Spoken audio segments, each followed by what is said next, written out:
की अभ्यर्थी के रूप में नामनिर्देशित हुआ हूँ। ईश्वर की शपथ लेता हूँ, पूरी तरह से पुष्टि करता हूँ कि मैं विधि द्वारा स्थापित भारत के संविधान के प्रति सच्ची श्रद्धा और निष्ठा रखूंगा और मैं भारत की संप्रभुता और अखंडता को बनाए रखूंगा।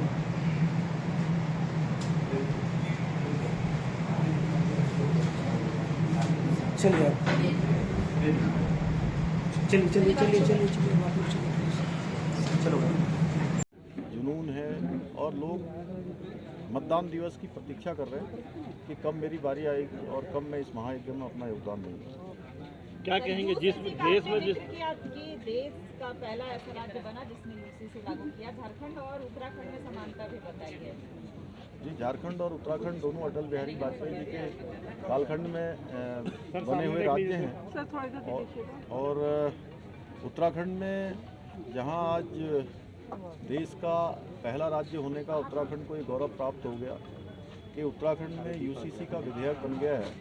राष्ट्रपति महोदया ने भी उसको अपनी स्वीकृति प्रदान कर दी है और ये यूसीसी चूँकि पूरे देश की मांग है, पूरे देश आज समान नागरिक संहिता की ओर, समान कानूनों की ओर, नारी सशक्तिकरण की ओर, और ये आधी आबादी का पूरा कानून है। ये गंगोत्री उत्तराखंड से निकली है और गंगोत्री गंगा भी उत्तराखंड से निकलकर पूरे देश को जल और जीवन देने का काम करती है।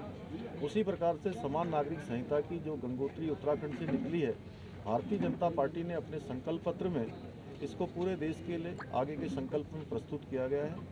निश्चित रूप से देश इसकी प्रतीक्षा कर रहा है और देश में समान नागरिक संहिता लागू होनी चाहिए, ये सबका मत है।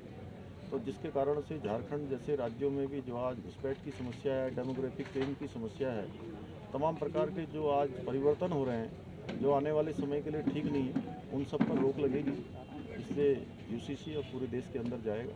क्या कहेंगे इंडी गठबंधन के जो नेताओं के द्वारा जिस तरह से सीट की बात की जा रही है राम का विरोध करते हुए, तो एनडी गठबंधन के लोग जो भी ये गठबंधन बना है, मैं एक बात तो पहले आपको स्पष्ट कर दूं कि ये गठबंधन कोई सरकार बनाने के लिए नहीं है, क्योंकि सबको पता है सरकार पूरे देश की जनता मोदी जी की बना रही है। जिस प्रकार से लोग आज स्वयं इस चुनाव को अपने हाथ में ले चुके हैं, ये गठबंधन अपने परिवारों को बचाने के लिए, अपने भ्रष्टाचार को छुपाने के लिए, तुष्टीकरण करने के लिए और अपना राजनीतिक अस्तित्व बचाने के लिए है। लेकिन इस बार इनका ये अस्तित्व बचने वाला नहीं है, जनता इनको पूरी तरह से उखाड़ फेंकने वाली है। धन्यवाद। राजग गठबंधन की ओर से मैंने अपना नामांकन किया। आज मोराबादी के ऐतिहासिक मैदान में हजारों हजार लोग, रांची लोकसभा का कोई पंचायत, कोई गांव छूटा नहीं, जहां से स्वतः स्फूर्त स्वयं अपने वाहन से लोग आए।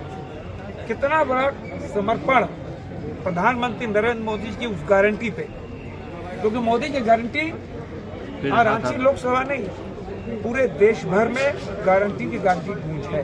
तभी आज हम कह सकते कि इतने बड़े नामांकन में हजारों लोग इस चलचलाती धूप तापमान को भी पराजित करते हुए आज हजारों लोग उपस्थित हुए। हमारे आदरणीय मुख्यमंत्री जी, धामी जी, हमारे आजसू के सुप्रीमो सुदेश महतो जी, महतो जी, हमारे सांसद विधायकगढ़ बावरी जी, हमारे प्रतिपक्ष के नेता, शायद सभी तीनों दलों के सभी स्तर के कार्यकर्ता शामिल हुए और इस बात का संकेत है कि इस प्रदेश के अंदर अब कांग्रेस और जेएमएम की सरकार, जिसने जनता के साथ वायदा खिलाफी की, जिन्होंने जनता के साथ चीट किया, जिन्होंने जनता से जो वायदे किए थे एक वायदे पे अमल नहीं किया, अब आप कह सकते हो कि लोकसभा चुनाव में 13 फूल और एक फल 4 जून को प्रधानमंत्री गले में झारखंड की जनता पहनाएगी और उसके बाद